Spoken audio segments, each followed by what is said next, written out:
지난주 에이펙 정상회의 기간 동안 한국 산업계 판도를 바꿀 이슈들이 많이 나왔습니다. 먼저 엔비디아 젠슨 황 CEO의 방안이 큰 화제가 됐죠. 삼성전자 이재용 회장과 현대차 정의상 회장과 함께 치맥 회동을 하기도 했고요. 한국의 대규모 GPU 공급을 약속하면서 AI와 로봇 업계가 들썩이기도 했습니다. 뿐만 아니라 트럼프 미국 대통령의 핵추진 잠수함 승인 발표, 또 캐나다 총리의 한화오션 거제조선소 방문까지 시청자분들이 궁금해하실 이슈를 하나씩 짚어보겠습니다. 유진투자증권 리서치센터 양승윤 애널리스트 모셨습니다. 어서 오세요. 안녕하십니까. 네, 일단 엔비디아 CEO 젠슨 황이 GPU 26만 장을 한국에 공급하겠다 이렇게 얘기를 했는데 이 양이 한국이 보유하고 있는 양의 4배 정도 되더라고요. 상당히 많던데요. 맞습니다. 네. 일단은 뭐 AI 수석께서도 코멘트를 따로 해주시기는 했지만은 지금 아무래도 GPU라고 하는 걸 제일 많이 들고 있는 나라는 미국과 중국이고 그리고 나머지 국가들이 쭈르륵 줄 서 있는 상황들인데 얼마예요, 미국과 중국? 사실 정확한 숫자들은 네. 이제 파악되기가 좀 어렵긴 하지만은 뭐 몇 배에 달한다, 우리나라보다 압도적으로 많다 이제 그런 상황에서 우리나라가 이제 3위까지 좀 치고 올라오는 양상으로 좀 코멘트가 나오고 있는 상황들이고 결국 이 GPU라고 하는 거는 이 AI 시대에서 가장 필요한 인프라적인 성격을 띠고 있다라고 저는 생각을 하고 있습니다. 네. 결국 AI라고 하는 건 모델이라고 하는 아키텍처에 대한 부분도 중요하지만은 데이터도 이제 중요하고 그 데이터를 그 모델 속에 올려서 이제 학습시킬 네. 컴퓨팅 파워가 중요한데 결국 컴퓨팅 파워에 대한 인프라를 제공해준다는 관점에서 GPU가 굉장히 좀 중요하다. 근데 이번에 이렇게 26만 장 공급을 좀 결단을 해준 부분들은 우리나라가 조금 어떻게 보면 미국이나 이제 중국에 대비해서 AI나 이런 흐름에 있어서 조금 뒤처졌던 부분들이 있는데 이제 이거를 좀 쫓아갈 수 있는 그런 여건들을 마련해주는데 이바지를 해줬다라고 생각을 하고 있습니다. 그러면 AI와 로봇 업계에는 상당히 큰 영향을 미쳤다라고 볼 수가 있는 부분이 있는 거네요. 맞습니다. 네. 뭐 방금은 이제 제가 AI 중심으로 말씀을 네. 드렸지만 사실 로봇도 이 AI랑 굉장히 연관성이 높습니다. 로봇을 저희가 정의를 해서 보자고 하면은 인지, 판단, 수행을 자율적으로 수행을 하는 기계를 저희가 이제 로봇이라고 일반적으로 정의를 하는데 사실 지금까지의 과거의 로봇들은 수행, 그러니까 움직이는 것들만 했었었는데 진정한 로봇은 인지 판단, 어떻게 보면은 이 지능적인 부분들, 그러니까 자율적인 사고가 필요한 부분들인데 그거는 결국 AI가 담당을 하는 부분들이니까 이 앞으로 AI가 발전하는 상황 속에서 이 로봇도 같이 엮어서 볼 필요가 있겠다라고 저는 생각을 하고 있습니다. 근데 이쯤 돼서 좀 궁금해지는 게 엔비디아는 왜 그 많은 나라 중에 한국에 26만 장, 그러니까 세계 3위 정도의 양을 준다는 거잖아요. 왜 엔비디아는 한국을 택한 걸까요? 뭐 여러 가지 이유들이 언급이 되고 있습니다만은 이제 가장 좀 저도 와닿았던 부분들은 아무래도 한국이 뭐 중국과 그리고 이제 여러 국가들과 비교해서 상당히 좀 이제 제조 능력에 있어서 앞서 있는 나라라고 보여지고 결국 이 제조업을 저희 가지고 있다라는 거는 제조에 대한 데이터들을 갖고 있다는 네. 뜻인 건데 아마 이 제조에 대한 데이터들 관련해서 좀 같이 앞으로도 좀 중장기적으로 협력을 해가고자 하는 포석을 깐 게 아닌가라고 네. 저는 생각을 하고 있습니다. 결국에는 한국의 제조업에 AI, 뭐 로봇이라든가 이런 것들을 이제 접목을 하는 그런 시나리오를 좀 꿈꾼 맞습니다. 거다라고 정리를 해볼 수가 있을 것 같습니다. 그래서 나오는 개념이 바로 이 피지컬 AI 개념인 것 같아요. 일단은 생소하긴 해요. 이 용어부터 좀 설명을 해주시죠. 네, 일단 피지컬 AI는 말 그대로 이제 물리적인 AI다라는 부분들인데 막 흔히들 이미 많이 쓰고 계시는 그런 챗GPT 같은 AI들은 사실 온라인상에 올라가 있고 뭐 언어나 뭐 이미지에 대한 이제 그런 작업들을 수행을 해주긴 하지만은 결국 저희가 앞에서 말씀드렸던 로봇이라고 하는 거는 물리적인 존재이고 물리적인 행동들을 수반을 해줘야 네. 되는데 이 로봇들을 그렇게 물리적인 AI를 만들어 주려면은 물리적인 데이터들을 필요로 하거든요. 네. 이제 물리적인 데이터들을 기반으로 해서 학습시켜가지고 만든 그 물리적인 AI를 이제 피지컬 AI라고 한다라고 저희는 늘 설명을 드리고 있습니다. 지금은 저희가 인터넷상에서 이렇게 검색이나 이런 걸 좀 빨리 처리를 해주는 거라면 이게 좀 몸을 가진 AI로 맞습니다. 나온다 이렇게 정리를 해봐도 될까요? 네, 뭐 한자어로 하면 이제 체화된다. 네. 그러니까 AI가 지금은 사실 뭐 존재하지 않는 약간 둥둥 떠다니는 그런 느낌이지만 이제 그 인간의 뭐 약간 육체에 내려와서 이런 신체를 좀 갖게 되는 그런 형태라고 보시면 될 것 같고 네. 엔비디아의 젠슨 황 CEO도 항상 강조를 하는 거는 지금까지 뭐 AI가 여러 가지 흐름으로 발전을 해왔다. 뭐 인지 AI, 퍼셉션 AI, 뭐 에이전틱 AI 등등으로 발전해왔지만 최종 골은 결국 물리적인 형태를 띠는 피지컬 AI다라고 이야기를 하고 있어서 네. AI의 이제 결국 궁극적인 형태가 AI가 피지컬 AI다. 그럼 좀 이거를 저희가 상상을 좀 구체화해보죠. 삼성전자의 레인보우 로보틱스 그리고 현대차의 보스턴 다이내믹스 여기를 좀 예를 들어서 설명을 해주시면 조금 더 이야기가 쉬울 것 같거든요. 이 피지컬 네. AI와 어떻게 결합이 되는 건가요? 말 그대로 이제 저희도 뇌를 갖고 있고 사고하는 기관들을 가지고 있는데 그거를 이제 만들어준다라고 보시면 돼요. 어떻게 보면은 뭐 레인보우 로보틱스든 뭐 우리나라 로봇 기업들이 지금 이제 대부분 하드웨어 중심으로 그러니까 그런 기계적인 것들만 만들어내고 있는데 앞서 말씀드린 것처럼 인지 판단을 하기 위해서는 AI가 필요한데 네. 그 피지컬 AI가 저희 하드웨어에 붙으면서 완전히 이제 자율 로봇으로 넘어갈 수 있는 그런 상황으로 좀 나아가게 된다 이렇게 이해를 해주시면 될 것 같습니다. 그럼 반도체를 만드는 공장에서 이 로봇들이 조금 더 사고를 하면서 움직이는 모습을 볼 수 있다. 혹은 자동차를 만드는 공장에서 그렇게 좀 볼 수 있다라는 말씀이신 건가요? 지금까지의 로봇들은 이제 산업용 로봇 네. 형태로 해서 다 프로그래밍 기반에서 단순 반복 작업을 그러니까 딱 인간이 정해준 작업들만 했었었는데 사실 그런 작업 말고도 조금 더 뭐 인간이랑 상호작용을 한다라든지 아니면은 뭐 A라고 하는 작업을 했다가 B라고 하는 작업을 했다가 좀 유연하게 대응을 해야 되는 이제 그런 작업들이 있는데 네. 지금까지 로봇들 그러니까 프로그래밍 기반으로는 그게 어려웠던 거를 이제 자율 사고를 통해서 모든 일들에 좀 대응할 수 있게 된다. 그러니까 쉽게 말을 해서 지금까지 로봇들은 좀 특화된 로봇들이었다. 하나의 작업만 정말 잘할 수 있는 로봇이었다고 하면은 앞으로 이렇게 피지컬 AI가 붙게 되면은 이 작업도 하고 저 작업도 하는 범용 로봇으로 나아갈 수 있는 그런 상황이라고 보시면 됩니다. 부품 한 곳에서 열심히 수행하던 로봇이 조금 더 이거를 확장시켜서 할 수 있는 환경이 만들어질 수 있는 것이다. 맞습니다. 그렇게 되면 그 AI 팩토리라는 개념도 좀 연결이 되는 부분인 것 같아요. 그래서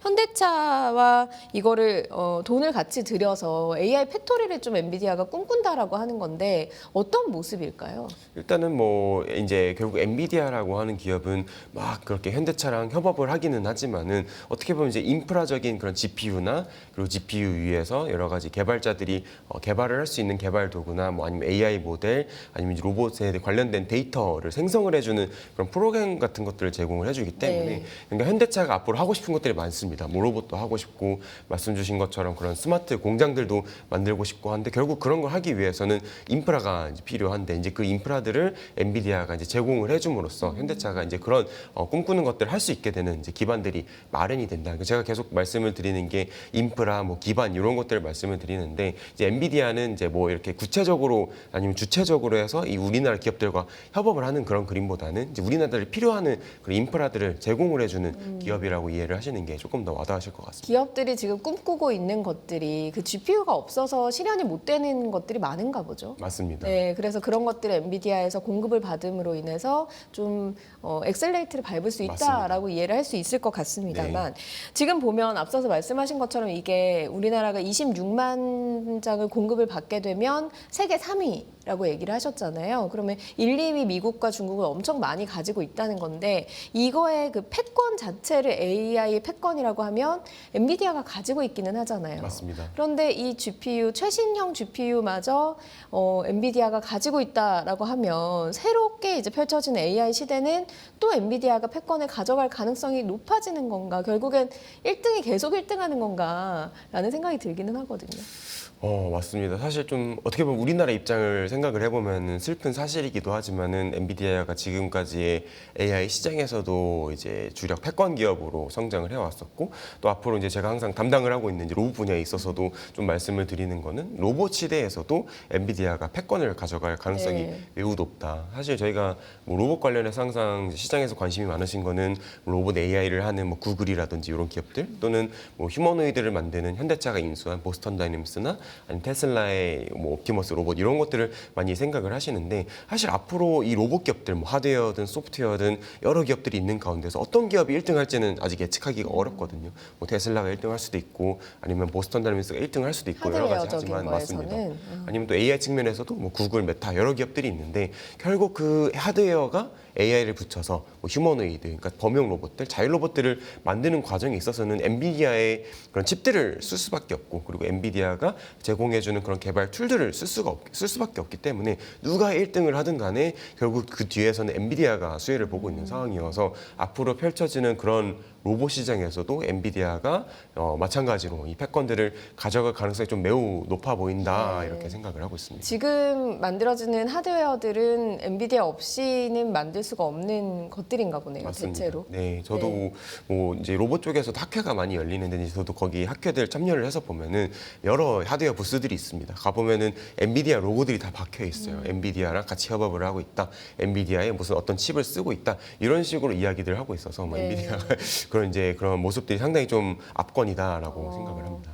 그러면 뭐 뭔가 새로운 게 나오지 않는 이상은 이 패권은 계속 엔비디아가 가져갈 가능성이 높을 것이다. 네, 가능성이 높다 네, 생각을 합니다. 하드웨어가 결국엔 이거와 결합이 돼야 되니까요. 알겠습니다. 로봇 시장은 좀 그렇게 정리를 해볼 수 있을 것 같고요. 이번 에이펙에서 또 방산 분야도 주목을 받았습니다. 뭐 캐나다, 필리핀 여러 나라들과 좀 많은 이야기가 오고 간 것 같은데 좀 정리를 해주시자면요. 일단은 뭐 이번에 에이펙 기간 동안 워낙 이 해외 정상과 그리고 이제 외교 또는 뭐 국방 관련된 인사분들이 많이 방한을 네. 해주셔서 마찬가지로 우리나라의 이제 뭐 이재명 대통령님이나 아니면은 뭐 이제 국방부 장관님 등등 여러 정부 관계자들끼리의 이제 미팅들이 좀 많이 있었던 걸로 저도 파악을 하고 있고 뭐 이번 미팅을 통해서 구체적으로 그러니까 시장에서 기대를 하시는 뭐 수주가 나왔다, 계약이 나왔다 이런 것들은 없지만은 이제 앞으로 이 계약이 나올 것들에 대한 좀 전초 협의들이 좀 진행이 됐다라고 네. 생각을 하고 있고요. 뭐 대표적으로는 지금 이제 우리나라가 좀 주력해서 진행을 하고 있는 프로젝트가 몇 가지가 있는데 하나가 캐나다 이제 잠수함 사업이어서 이번에 캐나다 총리께서 방한을 하셨고 관련해서 뭐 거제조선도 저도 방문하시고 하면서 여러 가지 이제 진척들이 있었던 걸로 파악을 하고 있고 그리고 또 우리나라가 지금 사우디나 이런 중동 쪽으로도 마케팅을 많이 하고 있는데 사우디의 이제 관계자들 또 만나서 여러 가지 또 미팅들도 하고 앞으로 있을 그 수주들에 대한 준비들을 많이 했다라고 보시면 될 것 같고 네. 뭐 필리핀도 지금 또 한 번 이 필리핀으로의 전투기 수출 기대감들이 커지고 있는데 뭐 KF-21이나 뭐 FA-50에 대한 추가 기대감들도 있는데 결국 이렇게 기대감이 다시 커지는 거는 그 에이펙 기간 동안에 여러 협의들을 했기 때문이라고 저희는 생각을 하고 있습니다. 네, 정황을 많이 분석을 하실 거니까 아무래도 캐나다 잠수함 사업 같은 경우는 이 규모가 60조 원 정도 되니까 12척이잖아요. 네. 그래서 규모가 어마어마하다 보니까 캐나다 총리가 거제조선소 방문한 거 이거 청신호다라고 하는 이야기도 있는데 실제로 그렇게 보시나요? 뭐 분명히 청신호라고 생각은 합니다만은 근데 이제 이 캐나다 잠수함 사업에서 한국의 하나오션과 그리고 이제 현대중공업의 원팀 그리고 독일의 TKMS라고 하는 잠수함을 잘 만드는 이 회사가 지금 이제 최종 후보로 올라와 있는 그런 상황들이고 네. 물론 저희 거제조선소도 방문을 하셨지만 이미 이전에는 또 TKMS 관계자들과 또 미팅을 했던 부분들이어서 이번에 조선소를 방문했다고 해서 무조건적으로 우리나라가 이건 수주 확정이다라고 보기에는 조금 어려운 부분들이 있고 연말까지 해서 계속해서 뭐 앞으로의 후속 조치들을 좀 잘 협의를 해갈 필요성들이 있다. 다만 이번에 이제 한국 조선소에 방문을 했고 실제로 장영실 함에도 탑승을 했고 그리고 캐나다 해군 총장이 이제 또 다른 장보고 잠수함에다 저희가 탑승을 한 이제 그런 상황들이어서 근데 독일은 그런 것들을 못 해줬거든요. 지금 독일의 잠수함은 아직 실제 존재하지 않는 잠수함들이 네. 아직 설계만 있고 지금 건조 중인 조선 그런 함정들이어서 확실히 이번에 저희가 실제로 그 실물들을 보여주고 그런 기술에 대한 우위성들, 우수한 분들을 좀 어필할 수 있었던 부분들이 있다라고 생각을 해서 이제 그런 부분들은 긍정적이다라고 네. 생각을 합니다. 옷가게에서 옷도 여러 번 입어보면 사는 게 좀 상도긴 한데 그렇죠. 맞습니다. 이번에 좀 좋은 소식이 있었으면 좋겠다라는 생각이 들고요. 방산 분야 최대 이슈는 아무래도 핵 추진 잠수함인 것 같습니다. 트럼프 대통령이 핵 추진 잠수함을 보유하는 걸 승인을 하기는 했거든요. 그런데 이게 또 말이 많아요. 뒤에서 어떤 과정들이 좀 남아 있을까요?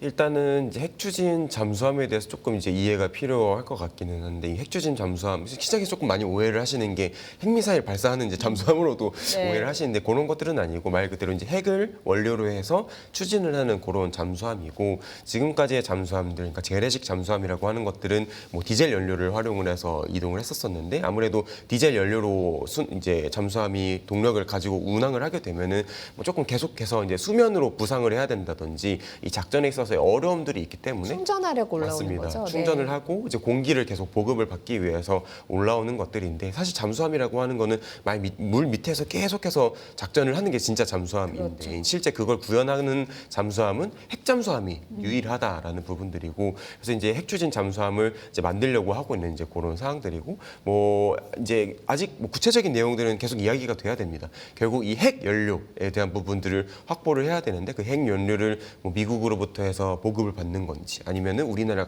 자체적으로 우라늄을 수입을 해서 뭐 농축을 할 수 있도록 권한을 부여를 받는다든지 네. 아직 여기에 대한 좀 구체적인 내용들이 없기 때문에 요것들을 좀 조금씩 보면서 좀 장기적인 호흡에서 접근을 해야 된다. 결국 연료에 대한 확보와 그리고 또 거기에 대해서 필요한 거는 뭐 연료만 있으면 안 되고 이제 그 연료를 이제 실제로 이제 가동을 시키기 위한 원자로가 필요한데 원자로에 대한 뭐 설계 기술이나 아니면 또 함정에 대한 선체 기술 그리고 이런 것들을 만들기 위한 건조 시설에 대한 확보 이런 것들이 또 필요하기 때문에 네. 뭐 시장에서는 또는 이제 군 쪽에서 코멘트가 나오고 있는 것들은 뭐 단기간의 것들이 아니라 10년 이상의 그런 프로젝트다라고 보시는 게 정확할 것 같습니다. 10년 이상의 프로젝트다. 그런데 지금 건조 장소를 두고 트럼프 대통령이 미국 필라델피아에 있는 필리조선소에서 할 거다 이렇게 이야기를 해서 이게 우리한테 좋은 건가? 아니면 안 좋은 건가? 이런 시각들이 좀 있긴 하거든요. 실현 가능한가? 뭐 이런 얘기들이 있어요. 이게 가장 논란이 되는 부분인 것 같기는 해요. 그렇죠. 사실 필리조선소라고 하는 미국 조선소가 그렇게 사이즈가 크지는 않고 그리고 또뭐 우리나라도 마찬가지긴 하지만은 이런 핵 잠수함을 건조하는 데 적합한 시설들이 이제 부족하기 때문에 이런 추가적인 시설 투자들이 이제 들어가야 된다라는 네. 이야기들이 있어서 뭐 우리나라에서 건조를 하는 것들 또는 뭐 필리조선소에 건조하는 것들 둘 다 추가 비용이 든다. 다만 저희가 아무래도 필리조선소에서 건조를 하게 됐을 때는 뭐 미국의 그런 기술에 대한 부분들이라든지 미국의 여러 가지 조금 이제 관리를 받을 가능성들도 있기 때문에 네. 한국의 관점에서 봤을 때 한국의 입장을 생각을 해서 봤을 때는 한국의 조선소에서 건조를 하는 게 더 낫지 않겠냐라는 의견들도 좀 다수 나오고 있어서 뭐 이 필리조선소에서의 건조 여부 또한 이제 좀 계속해서 저희가 후속적으로 확인할 필요가 있어 보입니다. 그런데 트럼프 미국 대통령은 왜 그 언급을 굳이 한 걸까요? 결국은 마스가라고 하는 프로젝트랑 좀 연관이 있다라고 생각을 합니다. 결국 이제 낙후된 또는 이제 조금 어려움을 겪고 있는 이런 미국의 조선업들을 이제 부응하기 위한 그런 연장선상이라고 네. 생각을 하고 있고 이제 그러기 위해서 우리나라가 이제 미국 조선업에 뭐 1,500억 달러를 투자를 할 거고 뭐 필리조선소를 인수를 해서 50억 달러 투자를 하고 여러 가지 이제 조치들을 하지만 네. 이제 그 연장선상에서 이제 그렇게 투자를 한 김에 핵잠수함까지도 미국에서 건조를 하는 게 어떨까라는 이야기들을 하는데 사실 저는 이제 개인적인 발상으로 그러니까 역발상으로 뭐 우리나라가 이제 예를 들어서 필리조선소에서 만들어야 된다고 하면은 우리나라 것도 만들지만은 또 우리나라 조선소들이 관여를 해서 필리조선소에서 또는 뭐 미국의 다른 조선소에서 미국의 핵잠수함까지 이런 선체 건조에 대한 부분들을 조금 따오는 그런 그림들까지 취해야 되지 않을까라는 생각들을 미국으로 하고 있습니다. 가게 된다면 네, 네. 아무래도 이제 뭐 유지나 보수 비용이나 이런 게 덜 드는 건 우리나라 쪽이지만 우리나라에서 건조하는 거지만 그게 미국 가서 해야 되는 조건이 붙는다면 그런 것까지 좀 노려야 된다라는 말씀이신 맞습니다. 거네요. 전략까지 좀 설명을 해주셨습니다. 그런데 이제 이게 에이펙 한미 정상회담 모두 발언에서 나올 정도로 좀 중요하게 약간 작심을 하고 준비를 했던 것 같아요. 근데 왜 지금 이런 얘기가 나왔을까요? 사실 이게 말씀하신 것처럼 아주 오래전부터 좀 준비가 되고 있었던 네. 부분들인 것 같고 지금 올해 그런 기사 뉴스 보도 플로우들만 봐도 사실 7, 8월 달부터 해서 계속 핵추진 잠수함에 대한 확보 노력들이 확인이 되고 있는 부분들이어서 뭐 사실 오래전부터 준비를 해왔던 거다. 근데 지금 우리나라가 이 핵잠수함이 필요한 걸로 이제 이야기가 되고 있는 배경은 아무래도 이제 북한이라고 하는 네. 국가와 이제 관계성 속에서 북한이 지금 핵추진 잠수함을 또 건조를 하고 있는 상황들이고 핵추진 잠수함을 만들게 된다고 하면 사실 우리나라도 그걸 만들어야지 북한에 대한 억지력이 작용할 수 있기 때문에 지금 당장 필요한 거기보다는 사실 오래전부터 이 북한이 핵추진 잠수함을 만드는 그 시점부터 해서 필요로 되었던 아이템이다라고 생각을 하고 있습니다. 그래서 오랫동안 지켜보셨군요. 7, 8월부터 슬슬 이 얘기를 할 것 같다라는 분위기가 감지됐다라는 맞습니다. 말씀이신 거네요. 일본도 그런데 이 핵추진 잠수함을 도입할 거다라는 걸 좀 시사하기는 했어요. 이렇게 된다면 좀 우려되는 게 중국도 있죠, 러시아도 있죠. 지금 북한 만들고 있다고 했죠. 상당히 경쟁이 치열해질 것 같거든요. 그런 방향으로 가게 될까요?